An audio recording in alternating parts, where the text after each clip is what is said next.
I never thought of myself as an artist. I am red-green colorblind. So as a small child, I would bring home pictures of brown grass and purple skies.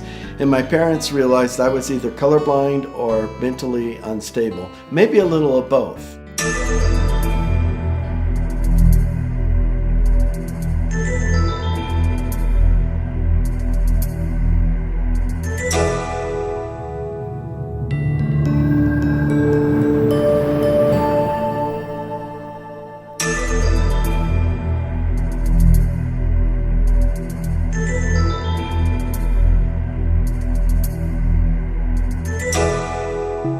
Hi, welcome to Twisted Horn Forge. Come on in, I'll show you around.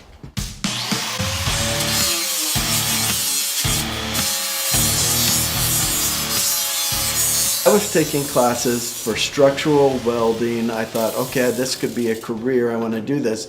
But secretly envious of the artist class that was going on in the corner. And they were all having fun while we were welding in thick, heavy leathers, and it was triple-digit heat, sweating like crazy, and they're laughing and, making all of these fun things. When I started making the artwork, the whole idea was to involve as many of the senses as possible and to involve all ages. I make things that make sound. You can hear them. If you look at my bells, there's a lot of texture on. You can feel them. I'm involving at least 3 of the senses. And then all ages, we have people that come in the gallery, and you'll see the kids. They'll come in and their hands are behind their back like this. And I know Mom and Dad have already said, don't you touch anything in here. And my whole thought is that if kids have been told that about art, how are they going to feel when they get to be adults about art and museums and the such? So I'll go up to Mom and Dad and say, hey, Mom and Dad, I have something they can touch if it's okay with you. And I'll take them over to my drums, which sound like steel drums, and let them go crazy on them. The parents can hear where their children are, and then they can take their time and relax a little bit and shop in the gallery.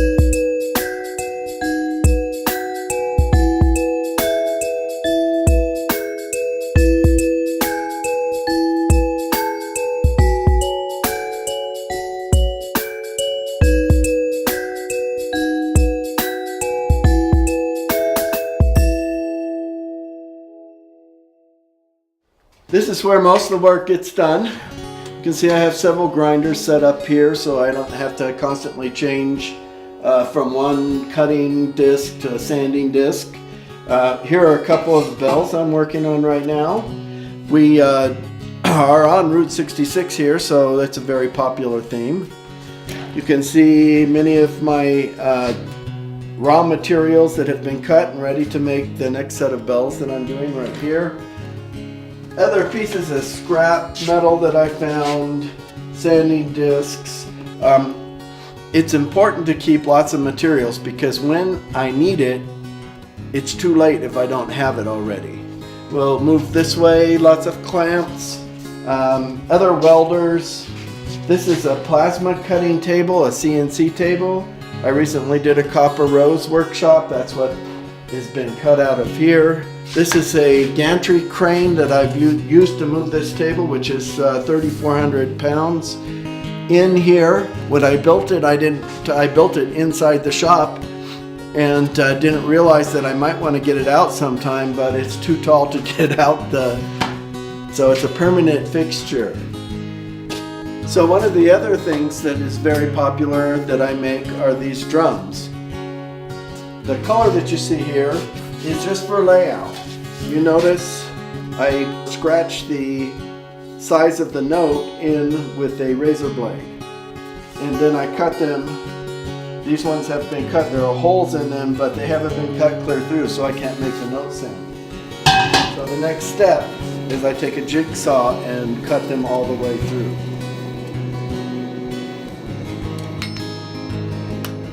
There's 3 types of blacksmiths. Number 1, those who have been on fire. Number 2, those who will be on fire sometime in the future. And number 3, those who are currently on fire.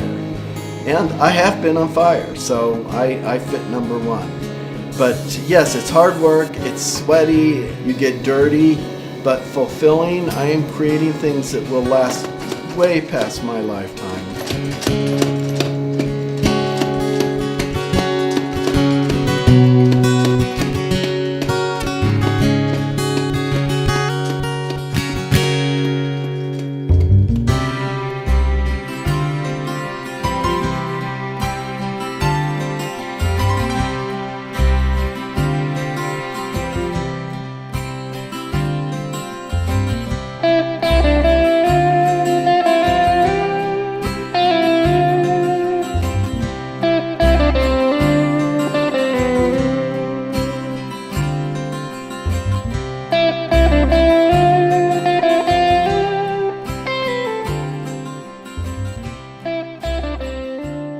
First award I won was the very first piece that I did in the Recycled Art Show. I won the Elegance Award. They have several different awards, not first, second, or third.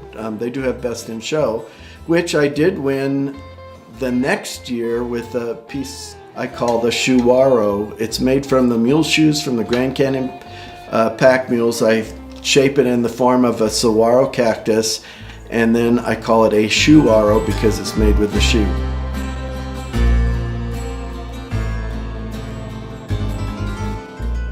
The next award was Best in Show for Flagstaff It's Elemental Show for a piece called Resonance. There was a bell and a fountain all in one, had petroglyphs on the side.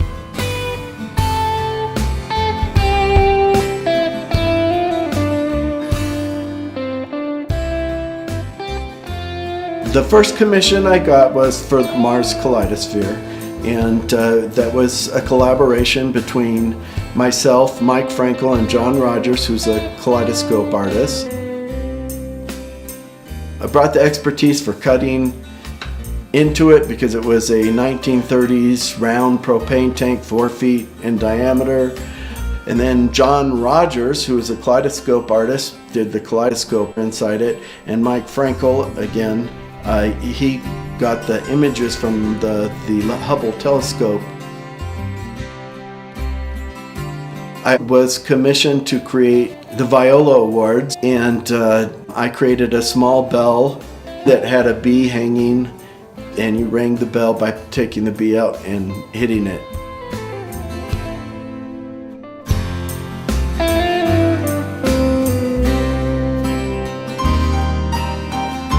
I had a woman come in the gallery here in Williams, and she said, well, I'd like a bell on a shepherd's hook, but could you put a raven on the top? And I'd never done a raven, but I said, yes, I can.